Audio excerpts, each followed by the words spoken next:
Hello and welcome to another episode of Statford Bridge, a very short midweek Conference League episode. Chelsea won 5-1 at home to Shamrock Rovers. Marc Guiu scores a hat trick, which was quite fun. And Chelsea didn't even play particularly well in this game. Some of the goals were extremely self-inflicted. We had a Marc Cucurella right foot off the post. Kieran Dewsbury Hall scored. Guiu scored a quite nice header and then two hilarious goals. And we also didn't see a tremendous amount of kids. Josh Acheampong started at right back and looked very, very comfortable. Tyreek George played and was just okay. Harvey Vale came on. Harrison Murray Campbell came on, played 30 minutes, and I thought looked quite accomplished as well. And Chelsea are through. They're through to the knockout stages. They came top of the Conference League stage. They, because of their finishing place, mean that they will play one of the two teams from the winner of Betis Heidenheim and the winner of Ghent Copenhagen. We've already seen Ghent and Heidenheim, so which is kind of annoying in the grand scheme of the tournament, as it were. Or rather, not Betis versus Heidenheim, but we will play one of these four teams, is the point that I'm making. And what's quite funny is that like Betis or Heidenheim and Ghent are probably better than the 16th and 17th best team, but because they had to play Chelsea, they are somewhat unfortunate in their ranking. But I think there's a couple fun takeaways from this game. The first, and perhaps most important, is that Josh Acheampong can totally play senior football right now. He physically is so at the level and is so comfortable dribbling and playing through pressure. And he played as a right center back. He played as a middle center back. He's good in the air. He's rapid. I think there's a real chance he's going to play legitimate minutes the rest of the way. Like I look at the right center back, right back role, like defend as a right back and then invert to right center back. Like I'm way more comfortable playing him there than Axel Disasi. I don't love Gusto as the right center back, even though he's been okay there. I think, and Enzo Maresca said, I don't really want him to go on loan. I think there's a real scope for him to get minutes the rest of the way here.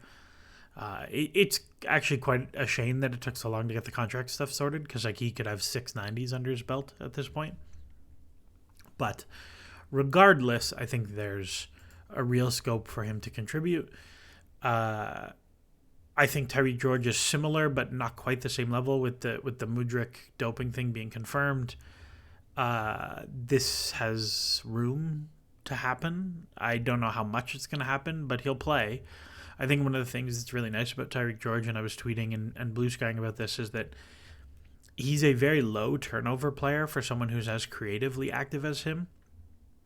He gets a tremendous amount of box touches and dribbles and passes into the box and all that sort of thing for someone who does not turn the ball over very much at all.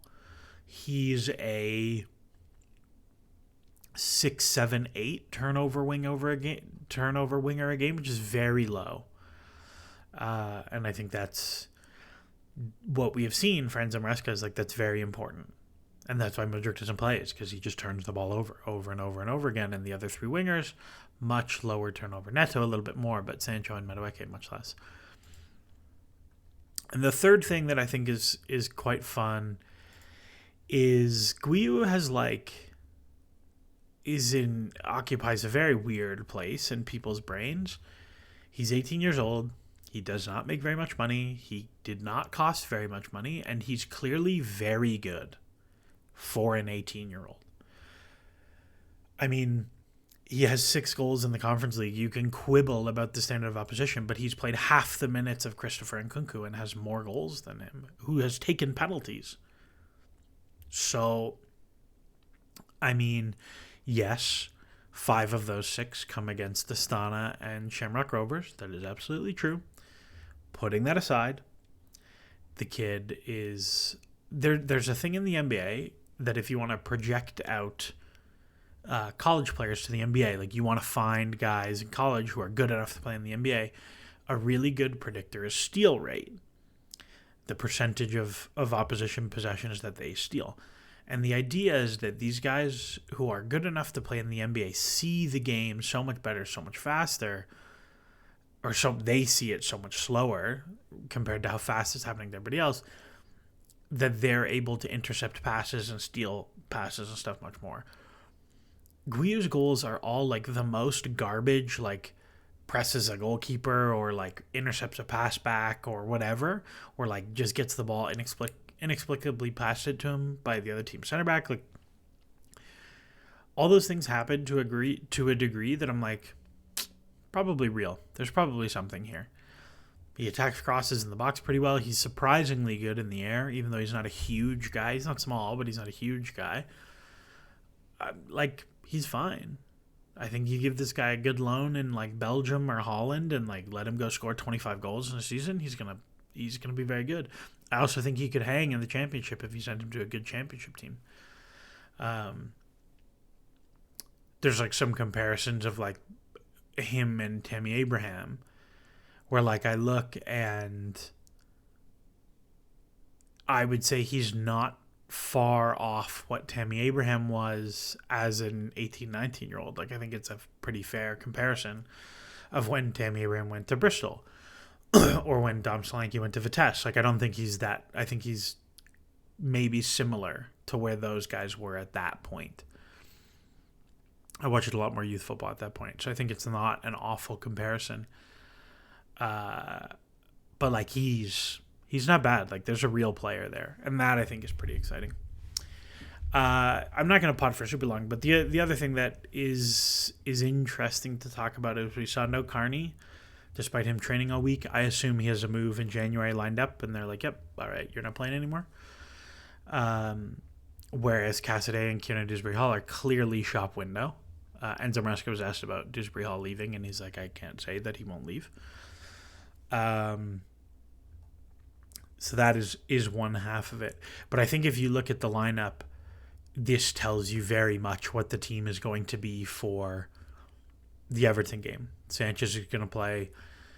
It's probably going to be at least 3 of Colwill, Badishile, Tosin, and Gusto in the back 4. Whether that's Gusto left back, Caicedo right back. Whether that's Gusto right back, Badishile left back, I don't know. There's options to go with there. But I think those guys are going to play. We're going to see the Caicedo, Enzo, perhaps Lavia if he's fit. We're going to see Sancho and Neto as the wingers, and we're going to see Palmer and Jackson up top. And I think it's very clear that that's going to be the team. And we're not going to see the rotation yet. But I've said this a few times on a few pods and a few streams now. Chelsea are coming into a stretch where they're going to have to rotate. You play 3 games in 8 days. You play 4 games in 11 days or something like that. And it doesn't come hard, easy. It's not obvious which one you rotate for. Like between Everton and Fulham, Everton have been much worse than Fulham. You should be playing the weaker squad for that game. You play Fulham and then you play Ipswich. Do you go big squad 2 times in a row and then rotate heavily for Ipswich and then you're back for Palace? Maybe that might be the way it goes. But I think it's going to be pretty interesting. I thought Chelsea would come out today much higher intensity, much higher tempo, and more of the B team guys thinking that today would be show me you should play Fulham, show me you should play Ipswich, show me you should play Palace the way Southampton was. And today was not really like that at all. But that's what I'm keeping my eye out for. And we're going to call it there. If you're liking the pod, share, like, retweet, subscribe, leave 5-star reviews, all those things. No real stats talk on this one, but we'll be back with more stats talk the rest of the way through the holiday period. As always, enjoy the soccer.